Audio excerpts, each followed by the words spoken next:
Dukes. Like I was saying before, and just to echo what Daytwan was saying, it definitely Nas. He's one of we celebrate that man on his off days. Which he doesn't really have, but when you can listen to music and it like personally touches you, it has an effect on you, which that did. Like he was saying things, and I was like, yeah, I felt like the nigga was actually talking to me directly, like he was in the room.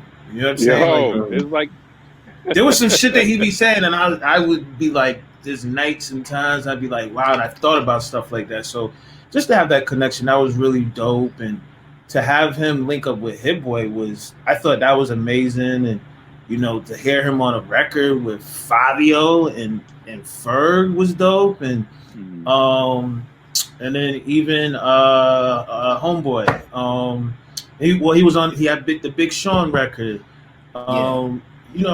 It just seems like he's branching out, like as he gets older. Obviously, the old saying, you get older, you get wiser, but he's doing a bunch of stuff right now that just seems to be like really to his benefit, and it's working. Like linking up with Hit Boy was incredible.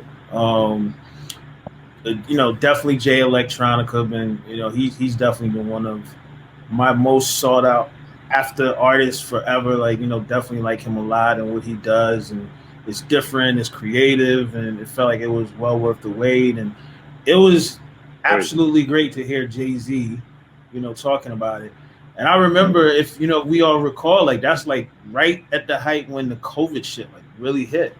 And remember, they were supposed to have like this big like release party. Yeah. So that whole element and how they still did it, I was sitting in my house like going crazy over that record. I was like, wow. Yo, Rob. To hear Jay Rob, on it? Rob, I was supposed to go to that joint. Oh my God. I was out there, pushed my flight back so I could go to that event for the Jay Elect release.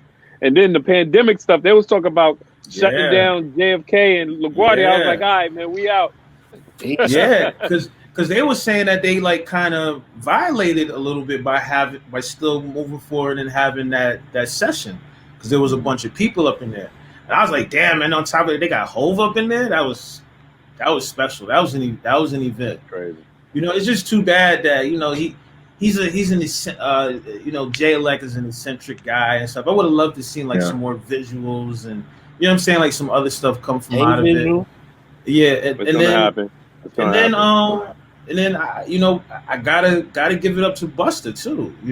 I mean, it was a lot, but those three was really important, and probably like the Busta thing, like I've seen like it kind of come to life over the course of years, and never really heard any music. And then when I sat down like a couple months ago and like heard like a couple joints, I was really blown away. I was like super duper impressed, and I was like, wow. I was like, actually, if if this is what it takes to make this dope of a project this amount of time, then fine, we'll wait. You know what I'm saying? But that's, you talking about like damn near like what, 10 years shot? And yeah, 10 years. Kendrick and fucking Michael Jackson on a record together.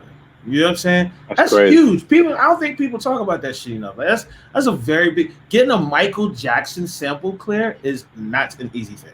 You know what I'm saying? That's very crazy. Very hard to do. And he pulled it off. So hats off to him for real, like big time. That album was really really dope. Those was the three. There was a lot of good music though.